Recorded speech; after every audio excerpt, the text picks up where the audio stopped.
श्रूयते वा? सर्वेभ्यः श्रूयते वा? श्रूयते महोदय। येनाक्षरसमाम्नायमधिगम्य महेश्वरात् कृत्स्नं व्याकरणं प्रोक्तं तस्मै पाणिनये नमः। येन धौता गिरः पुंसां विमलैः शब्दवारिभिः तमश्चाज्ञानजं भिन्नं तस्मै पाणिनये नमः। वाक्यकारं वररुचिं भाष्यकारं पतञ्जलिं पाणिनिं सूत्रकारं च प्रणतोऽस्मि मुनित्रयम्। अथ शब्दानुशासनम्। अथ सप्तमाध्याये चतुर्थः पादः। विहान अस्ति वा?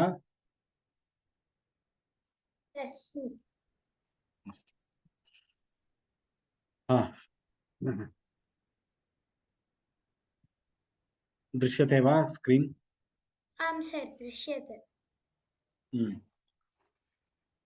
नौचनी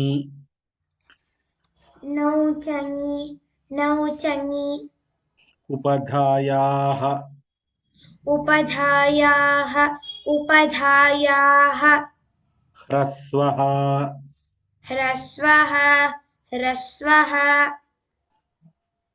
नाग्लोपि नाग्लोपि नाग्लोपि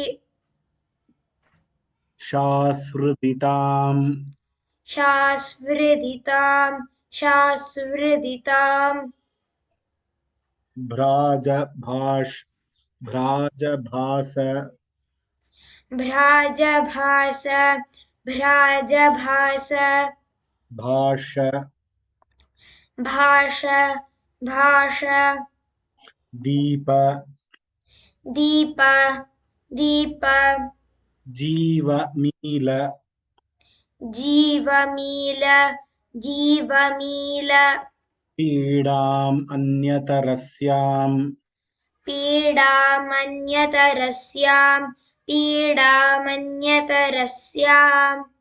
लोपः लोपः लोपः पिबतेः पिबतेः पिबतेः ईच ईच्च ईच्च अभ्यासस्य अभ्यासस्य अभ्यासस्य तिष्ठते तिष्ठतेरित् तिष्ठतेरित् तिष्ठतेरित् जिघ्रतेर्वा जिघ्रतेर्वा जिघ्रतेर्वा उर्ऋत् उर्ऋत् उर्ऋत् नित्यं छन्दसि नित्यं छन्दसि नित्यं छन्दसि दयतेर् दयते दयतेः दयतेः दयतेः दिगिलिटि दिगिलिटि दिगिलिटि ऋतश्च ऋतश्च ऋतश्च संयोगादेर्गुणः ऋतश्च संयोगादेर्गुणः ऋतश्च संयोगादेर्गुणः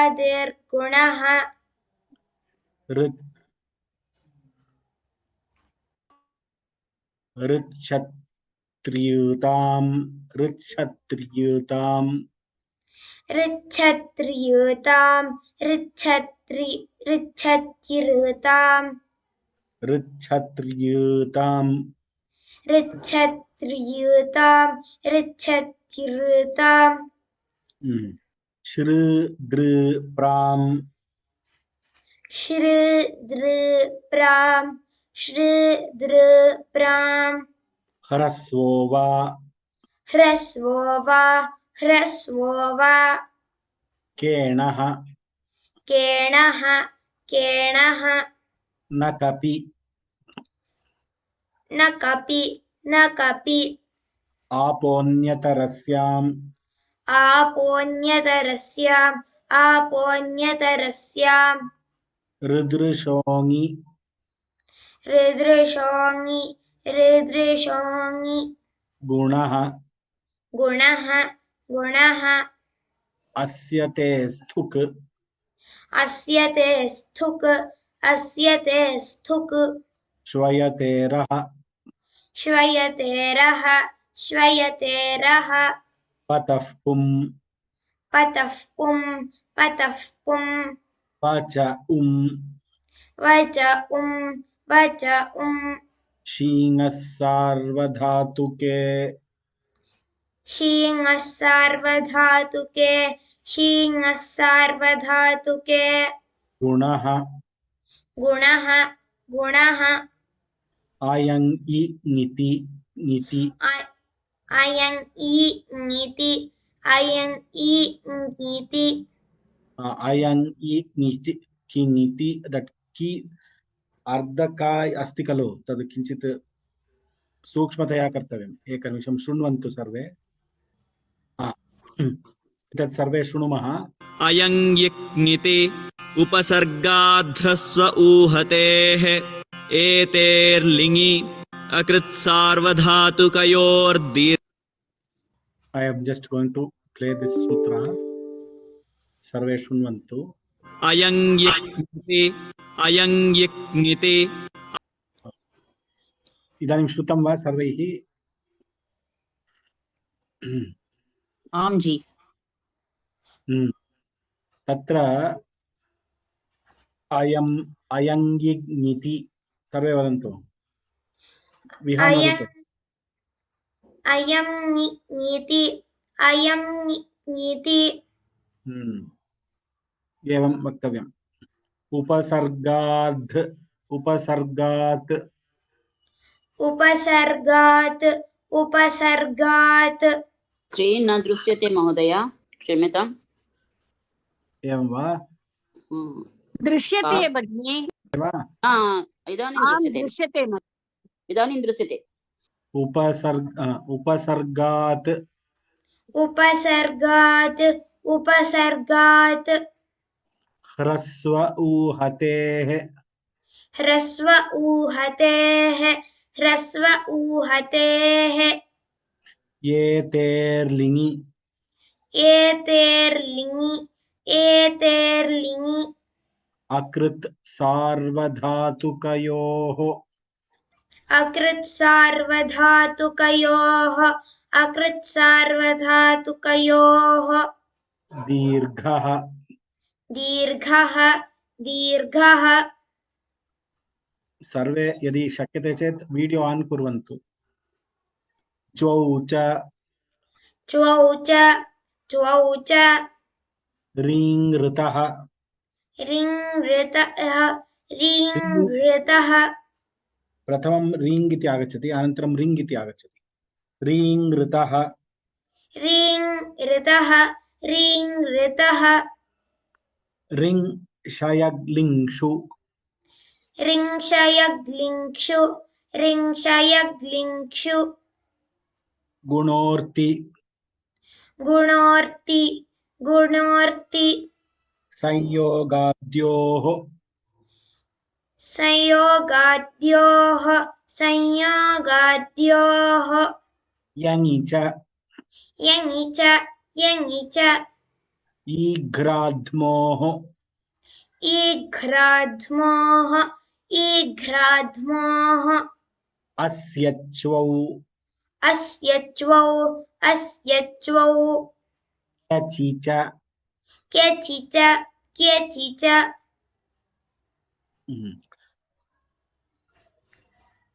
अशनायोदन्य अशनायोदन्य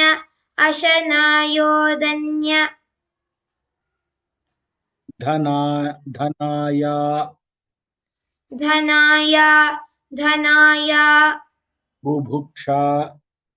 बुभुक्षा बुभुक्षा पिपासा गर्धेषु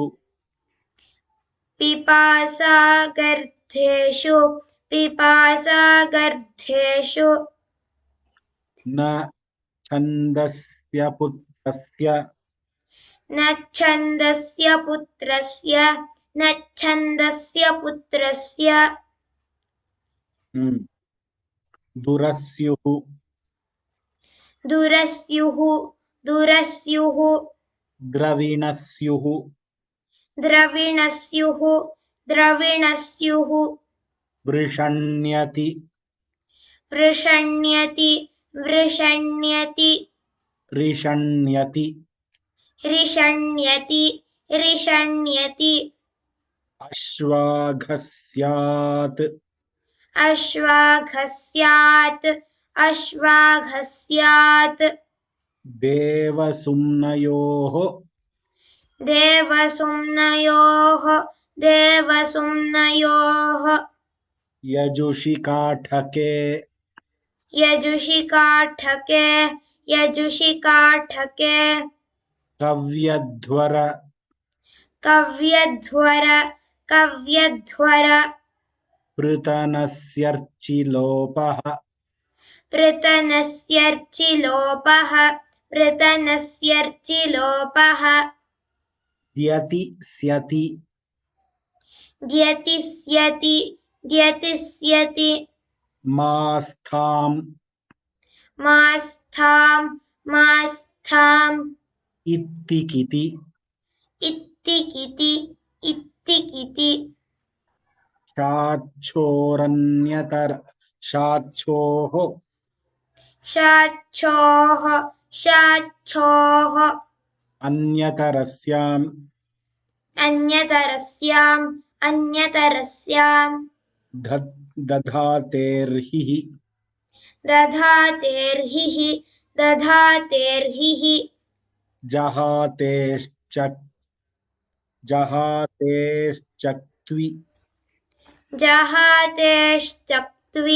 जहातेश्चक्त्वि विभाषा छन्दसि विभाषा छन्दसि विभाषा छन्दसि सुधित वसुधित सुधित वसुधित सुधित वसुधित नेमधित नेमधित नेमधित धिष्ण्व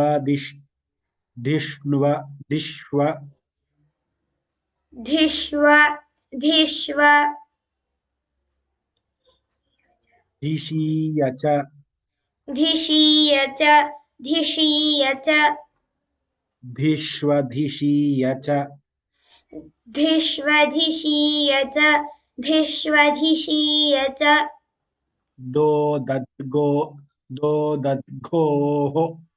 दोदद्घोः दोदद्घोः अच उपसर्गातः अच उपसर्गात्तः अच उपसर्गात्तः अपोभि अपोभि अपोभि सस्यादार्धधातुके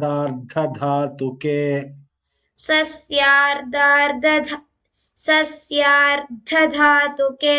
सस्यार्धधातुके तासत्योर्लोपः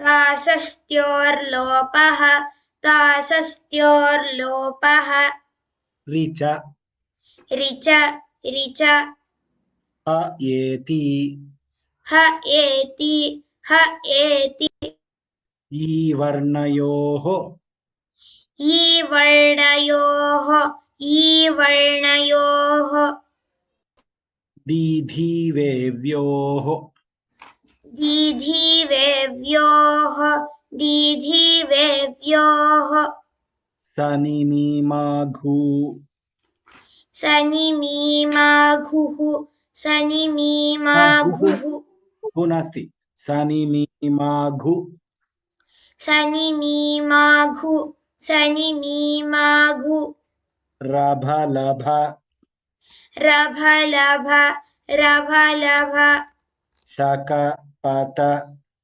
शकपत शकपत पदाम च पदाम च इस पदाम च इस तावदेव इसा इति न पदाम च इस् पदाम च इस पदाम च इस आप आप आप न्यप न्यप्यृधामीत् न्यप्यृधामीत् न्यप्यृधामीत् आप न्यप ऋधास्ति इऋधामीत् आप्न्यप्यृधामीत् आप्न्यप्यृधामीत् एकं कार्यं कर्तुं शक्यते आप्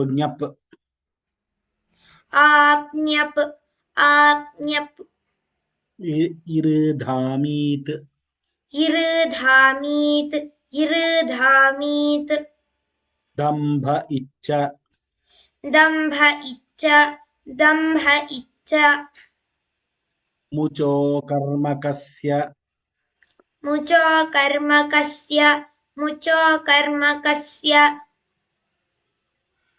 गुणो वा गुणो वा अत्र लोपोऽभ्यासस्य अत्र लोपः अत्र लोपः अभ्यासस्य अभ्यासस्य ह्रस्वः ह्रस्वः हलादिशेषः हलादिशेषः चर्पूर्वाः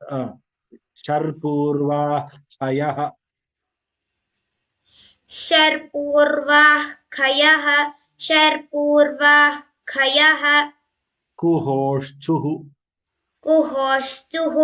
कुहोश्चुः न कवतेर्यङि न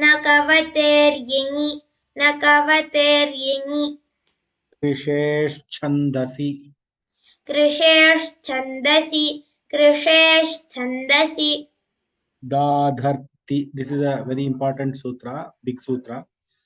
Attention. Dadharti dadharti dardharti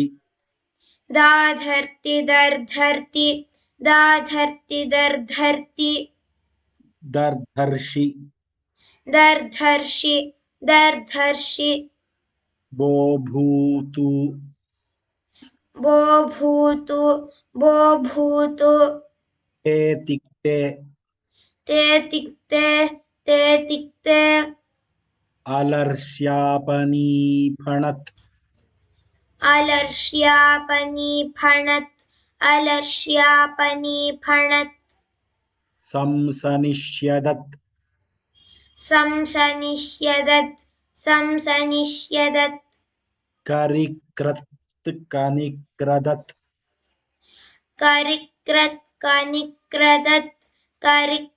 कनिक्रदत् bharibhrat भरिभ्रद् davidhvatah दविध्वतः davidyutatritratah दविद्युतत्तरित्रतः sarisrupatam सरीसृपतम् varivrijanma mrijya एकं कार्यं वरीवृजन्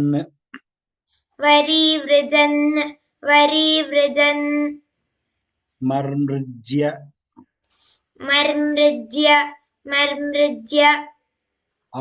आगनीगन्तीति च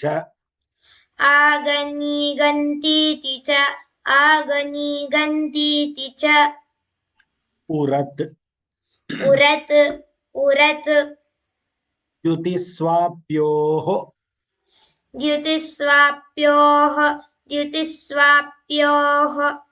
सम्प्रसारणम्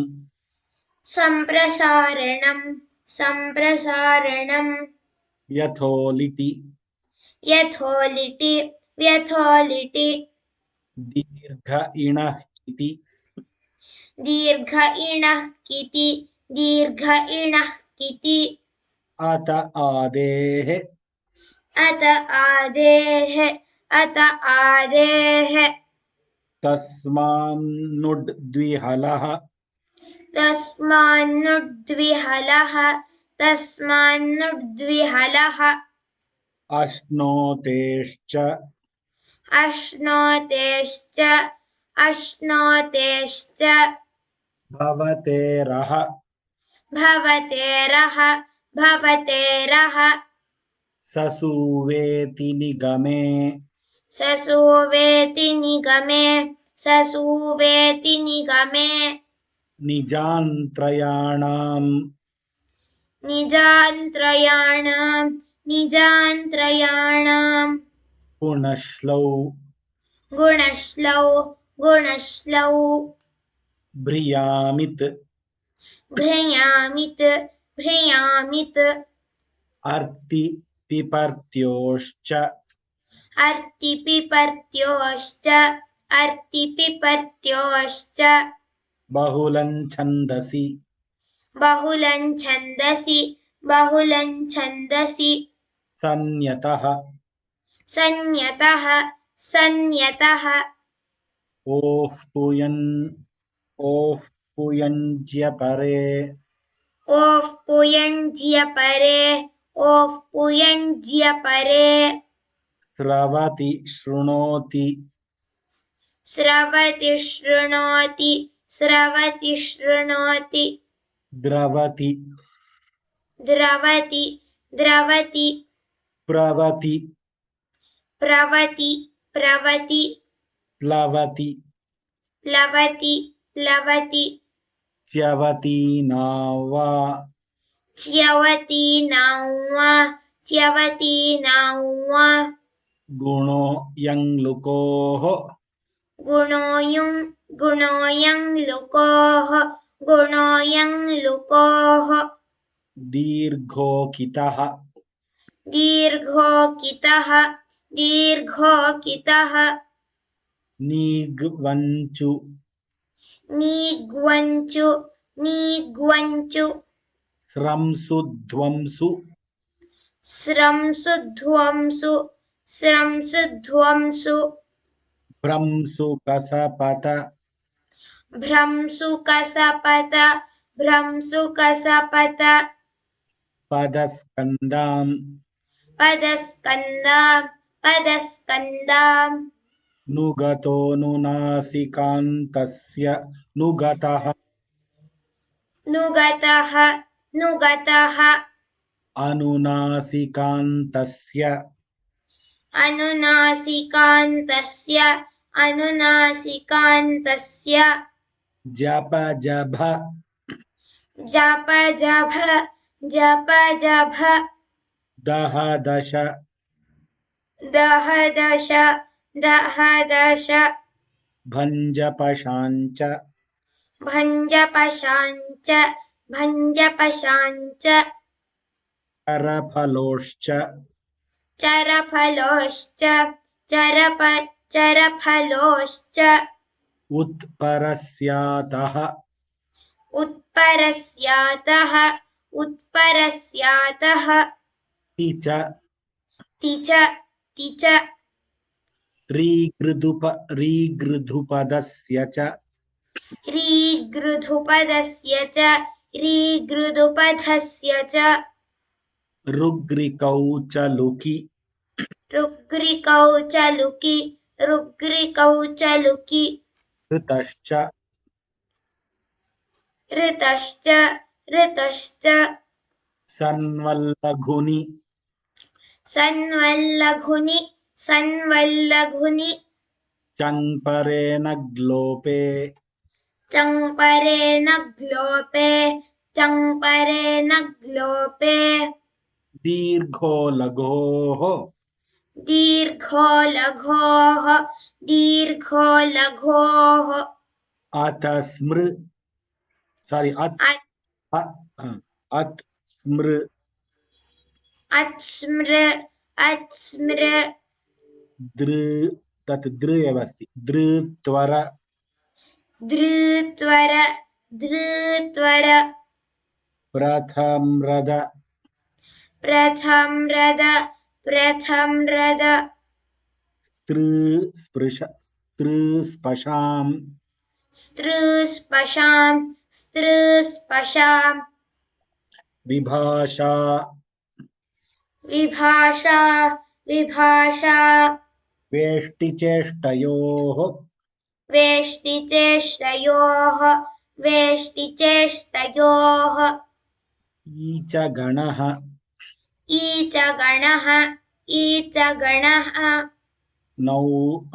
नौचङिषीङः नौचङिषीङः शाच्छोषपूर्वाः शाच्छोषर्पूर्वाः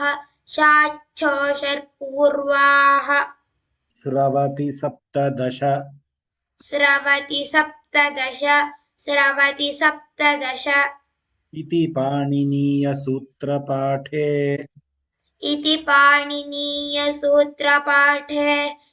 पाणिनीयसूत्रपाठे सप्तमाध्याये चतुर्थः पादः सप्तमाध्याये चतुर्थः पादः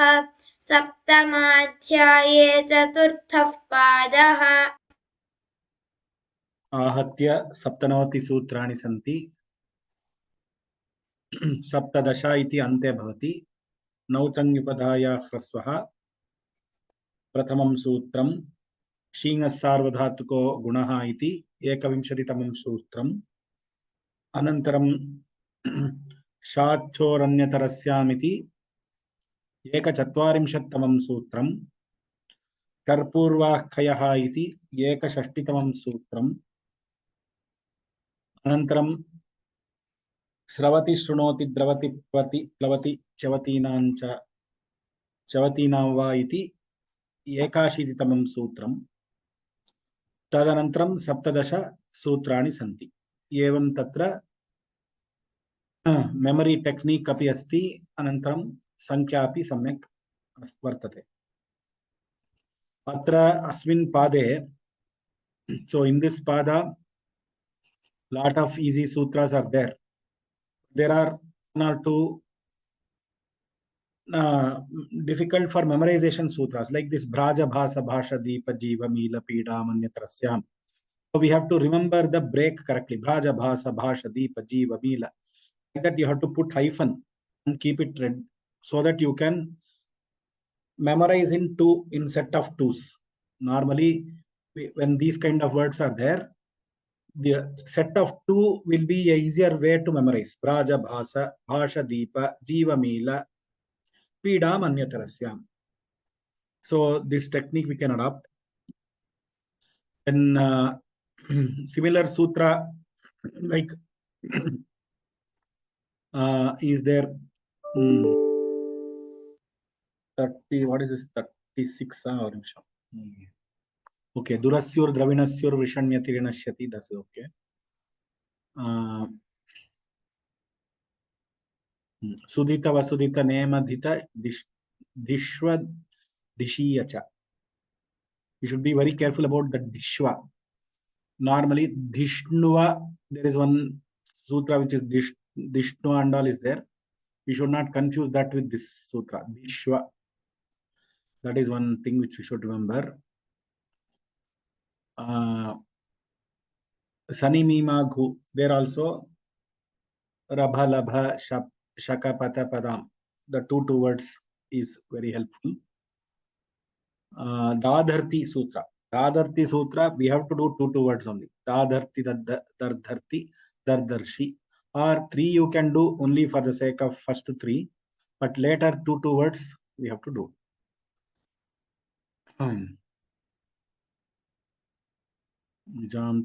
Sravati shrunoti dravati pravati plavati chavatina va, there also sravati shrunoti dravati pravati plavati chavati, that combination we have to keep on telling that again and again to get that right.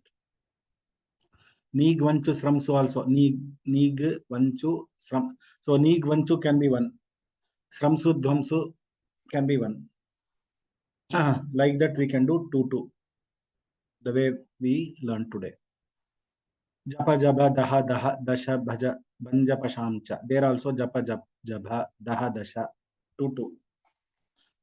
So sanval laguni changpare anaglope, that is okay. Should be very careful. Anaglope it is. Vibhasha veshti cheshtayoho each. All these are this. Atmru. So there are 2 patas in some books. The smru also will be given double dirgha, but according to what was taught, I think it is smru only. At smru dru. The dru is, I think, dirgha. Anyway, we shall. अत्स्मृतत्वर प्रथम रदस्त्रुस्पशाम् विभाषावेष्टि चेष्ट्योः each गणः नौ च ङिषीङश्चाक्षोष्यर्पूर्वास्रवति सप्तदश. So if you hear there, so in some of the books, that sutra, which sutra, 95th sutra, Atsmrudru. So I think both are Rikara only.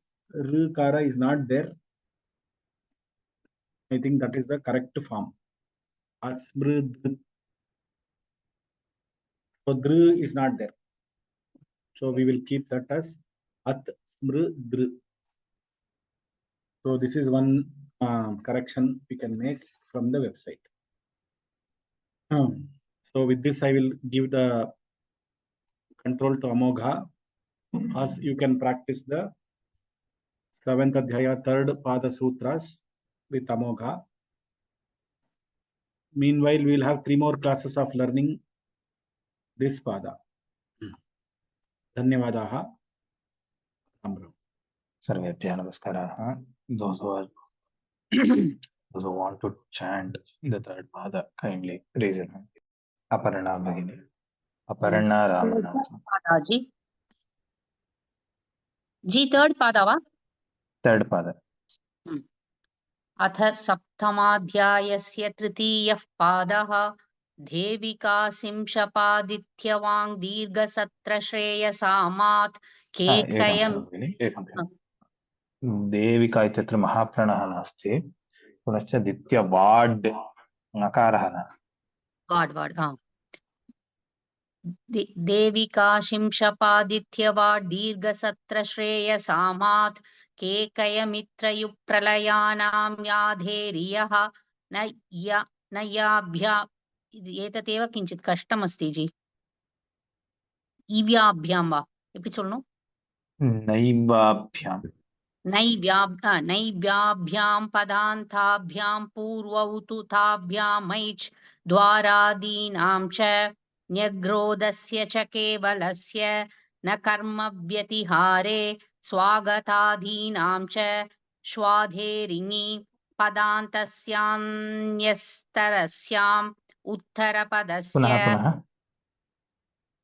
पदान्तस्यान्यतरस्याम् उत्तरपदस्य अवयवाधृतोः सुसर्वाधाज्जनपदस्य दिशो मद्राणां प्राचां ग्रामनगराणां संख्याया संवत्सरसंख्यस्य च वर्षस्य भविष्यति परिमाणान्तस्संज्ञां शानयोः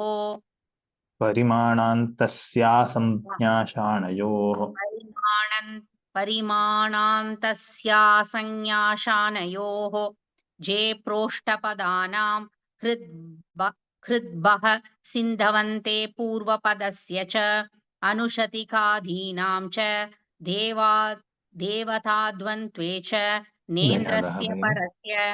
धन्यवादः. सम्यक्. रामकृष्ण शास्त्री महोदय.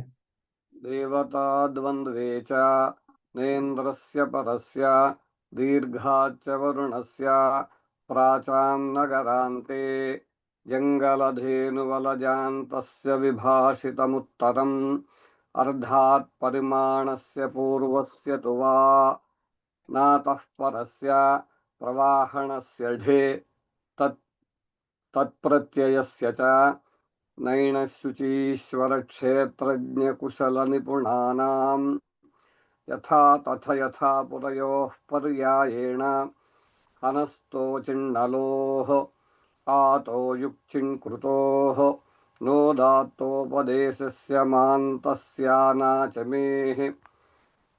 जनिविद्योश्च जनिबध्योश्च जनिवध्योश्च right सम्यक् जनिवध्योश्च अर्तिह्रीव्लीरीक्नुयीक्ष्मायातां पुङ्नौ साच्छासाह्वाव्यावेपाञ्युक् वो विधूननेजुक् लीलोर्नुग्लुकावन्यतरस्यां स्नेहविपातने भियो हेतुभयेषुक् स्फायो वः सदेरगतौतः। धन्यवादाः महोदय, सम्यक् उक्तं। नेक्स्ट् हेमावती शङ्कर भगिनी। स्फायो वः शदेरगतौतः ऋहः पोऽन्यतरस्यां प्रत्ययस्थात् कात् पूर्वस्यात् इदाप्यसुपः न यासयोः उदीचामातस्थाने यकपूर्वायाः वस्त्रैषा जाज्ञाद्वास्वान पूर्वाणामपि अभाषितपुंसकाच्च आदाचार्याणाम् अभाषितपुंसकाच्च आदाचार्याणां ठस्येकः इसुसुक्तान्तात् कः छजोः घिण्यतोः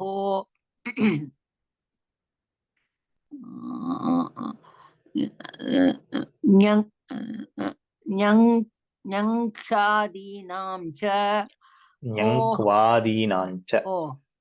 ञङ्क्वादीनां च होहन्तेर्निन्नेषु अभ्यासाच्च हेरचङि संलिटोर्जेः विभाषाचेः नक्वादेः अजिव्रज्योश्च। अलं वा? धन्यवादाः। नेक्स्ट संदाल पद्मावती भगिनी। राम राम राम भुजन् युब्जोपान्युपतापयोः प्रयजानुयाजो यज्ञाङ्गे वञ्चेर्गतौ ओक उचः के न्य आवश्यके यजया च रुच प्रवचश्च वचो शब्दसंज्ञायां प्रयोज्य नियोज्यौ शक्यार्थे भोज्यं भक्षे घोर्लोपोलेटिवा ओतश्यनि शक्यचि लुग्वा दुहदिह हलि सक्स्याचि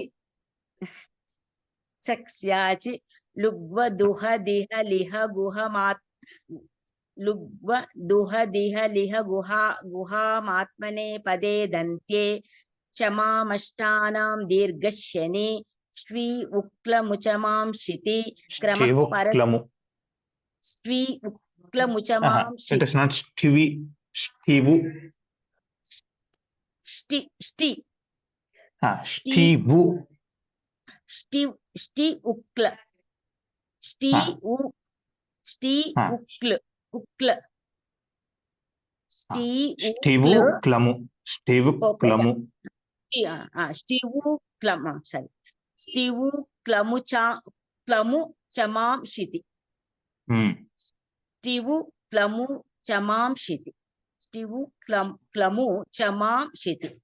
क्रमः परस्मै पदेषु इषु गमियां च प्राग्राद्मास्तां नादान् दृश्यर्ति सर्ति सदशदां सदां पिब जिग्रधमतिष्ठमन यच्च पश्य पश्यर्चि धौ सीय सीदा शीय सीदा सीदाः पश्यच्छ पश्य पश्यर्च्य पश्यर्च धौ शीय सीदाः ज्ञाजने ज्ञाजनोर्जा पादीनां ह्रस्वः मीनातेर्निगमे मितेर् धन्यवादः भगिनि धन्यवादः सम्यक् उक्तं गोदा भगिनि मीनातेर्निगमे मिदेर्गुणः जुसि च सार्वधातुकार्धधातुकयोः जाग्रो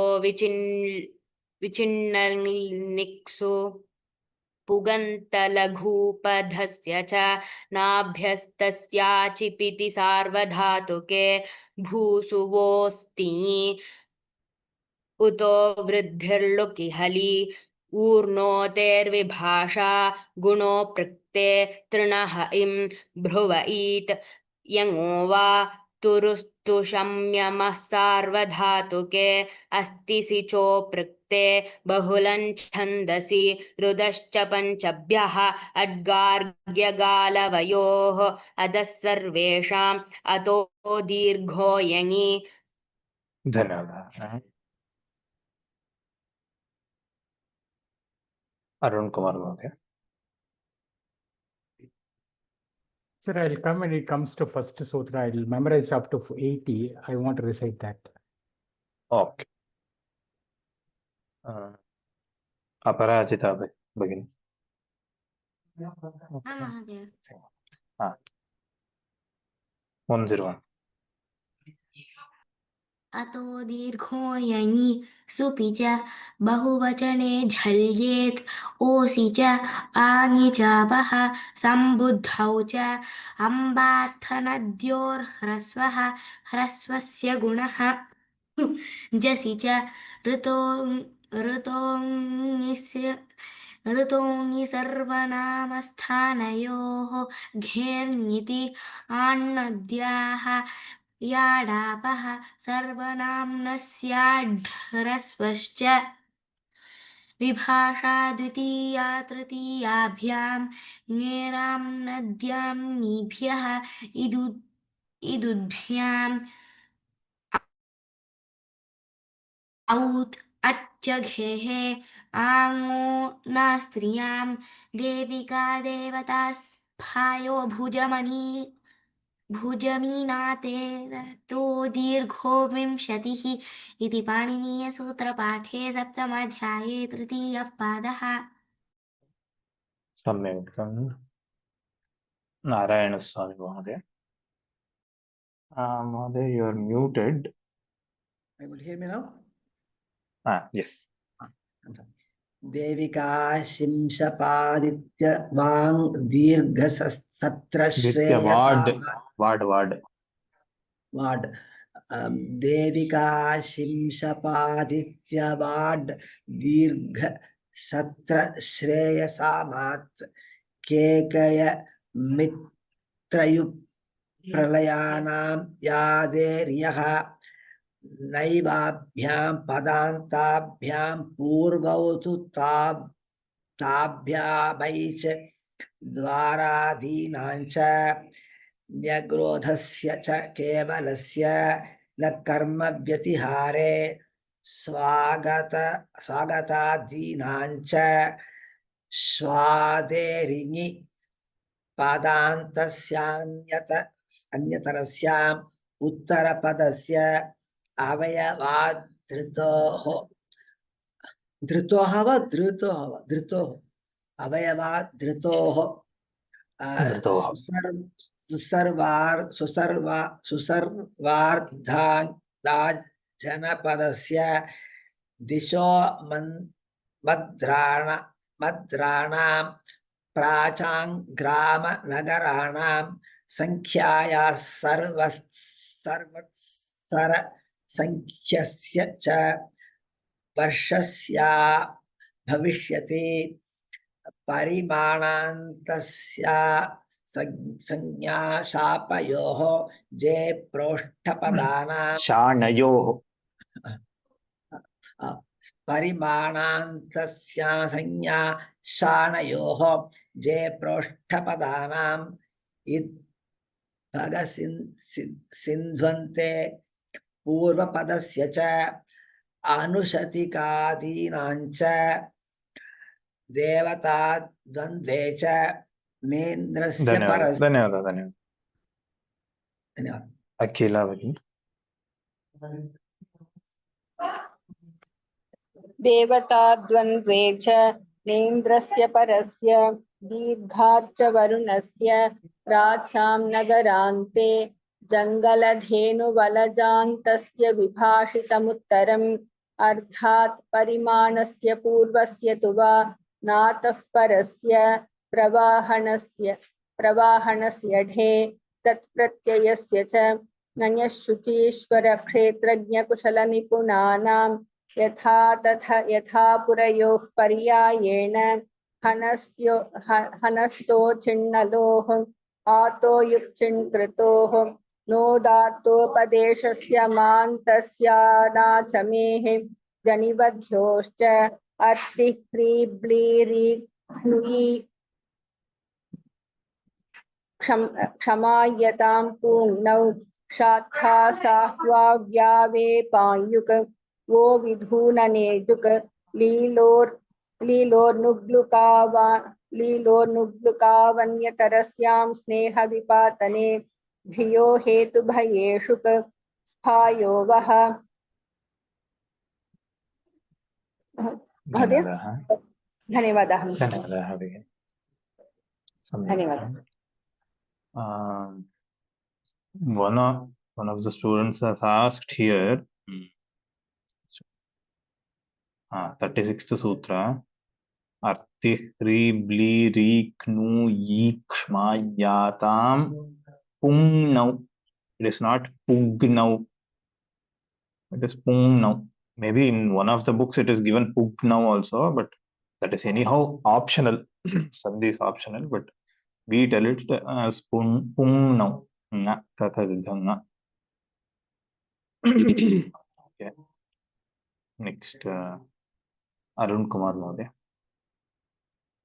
महोदय स्फायो वः शदेरगतौतः रुहः पुण्यतरस्यां प्रत्ययस्थात् कात् पूर्वस्य आत इदापि सुपः नयासयोः उदीचाम् आप्तस्थाने यकपूर्वायाः भस्रैषा जान्या द्वा स्वानञ् पूर्वाणामपि अभाषितपुंस्का च आदाचार्याणां ठस् एकः इषुसुक्तान्तात्कः चजोः घिन्यतोः न्यङ्क्वादीनां च होहन्ते न्यनिन्नेषु अभ्यासाच्च हेरचङ्गी संलिटोर्जेः विभाषाचेः नक्वादेः अजिव्रज्योश्च भुजन्युब्जौ पाण्युपतापयोः.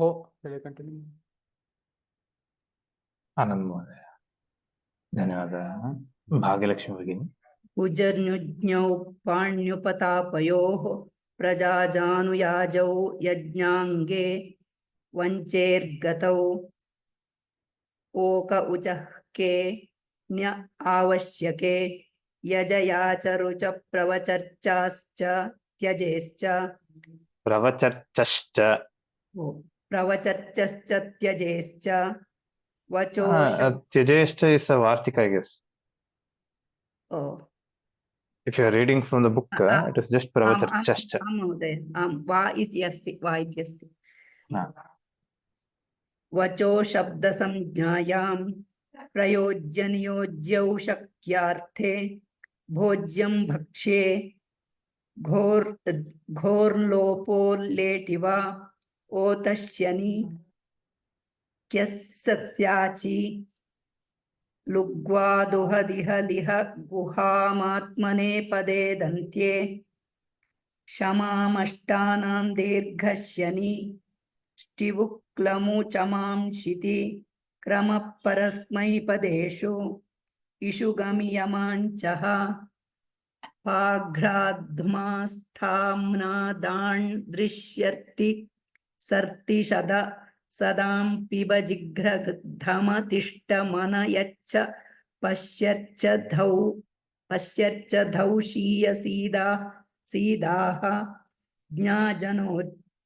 ज्ञाजनोर्जा वादीनां ह्रस्वः मीनातेर्निगमे. धन्यवादाः भगिनी. धन्यवादः. Anyone else who would like to chant? Can you raise your hand?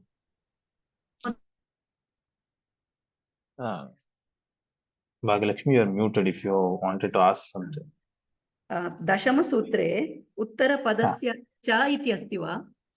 तत्र देवव्रत महोदयेन अपि पूर्वस्यां कक्षायां पृष्टं.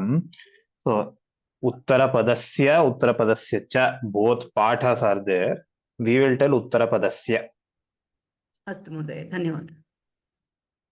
So we'll go with whatever is in the audio.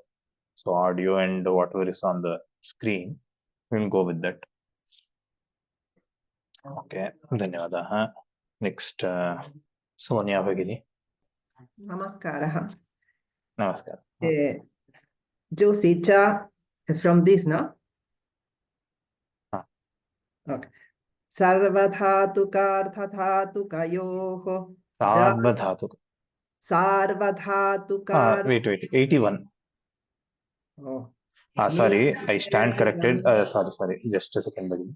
I stand corrected. I think in the Vyoma tool, it is Uttarapadasya cha. Cha is there. So we'll go with cha. I think here it is only Uttarapadasya.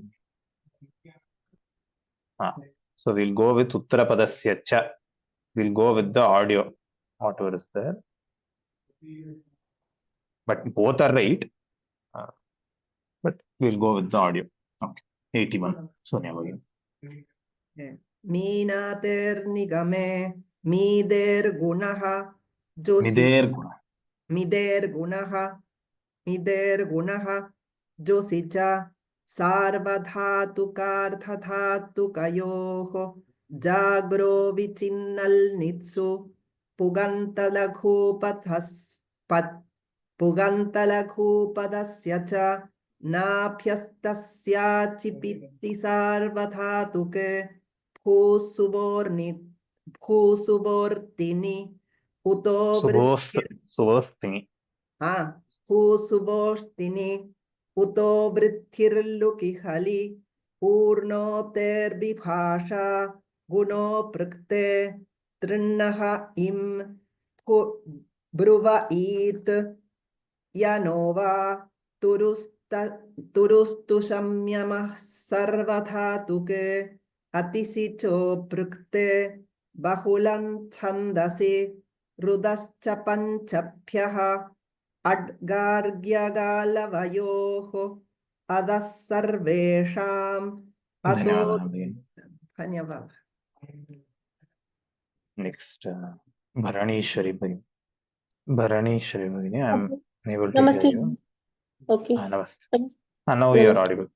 Ato dhirgo yei supicha bahuvache jalyet. Bahuvachane jalyet. Bahuvachane jalyet. Osicha angchapaha sambhuddhau cha ambhartanardhyor hrasvaha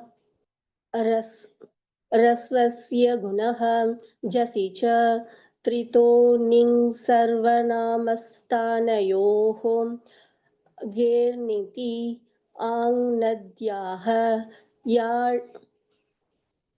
yadhapaha sarvanamnasyangdrishvasya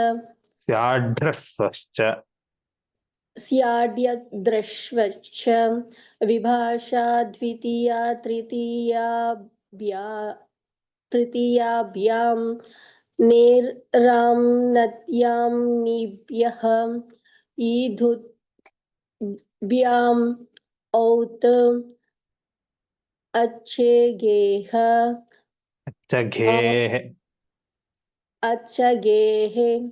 आङ्गोनास्त्रियां Devika देवता स्वायो भुजमिनातेर अतो दीर्घो विंशतिः इति Here, Panini bhuja meenater and ato dirgho gho gha. अतो दीर्घो विंशतिः इति पाणिनीयसूत्रपाठे सप्तमाध्याये तृतीयः पादः। धन्यवादः। धन्यवादाः सर्वेभ्यः धन्यवादाः एतेन वयं विरमामः we'll meet in the next class सर्वेभ्यः धन्यवादाः लोकाः समस्ताः सुखिनो भवन्तु येनाक्षरसमाम्नायमधिगम्यमहेश्वरात् कृत्स्नो व्याकरणं प्रोक्तं तस्मै पाणिनिये नमः राम राम राम राम